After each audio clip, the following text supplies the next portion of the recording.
सावित्री राजा अश्वपति की एकमात्र संतान थी। सुंदर, विदुषी और तपस्विनी स्वभाव की सावित्री ने विवाह के लिए सत्यवान को चुना, जो वन में रहने वाला धर्मात्मा और राजा द्युमत्सेन का पुत्र था। नारद मुनि ने बताया कि सत्यवान की आयु केवल 1 वर्ष की शेष है, लेकिन सावित्री ने यह सुनकर भी अपने निर्णय से पीछे नहीं हटी।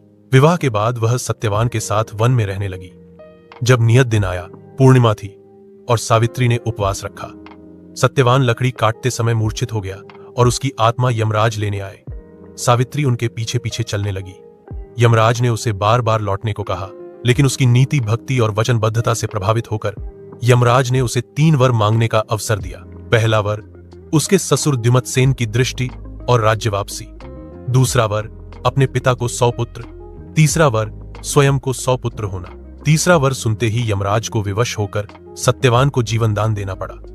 इस प्रकार सावित्री की अटूट श्रद्धा, पतिव्रता धर्म और तप की शक्ति से सत्यवान को पुनः जीवन मिला। यह घटना पूर्णिमा को हुई मानी जाती है और इसी कारण वट पूर्णिमा या वट सावित्री व्रत का आयोजन होता है। महिलाएं अपने पति की दीर्घायु के लिए इस दिन उपवास और व्रत करती हैं और वट वृक्ष की पूजा करती हैं।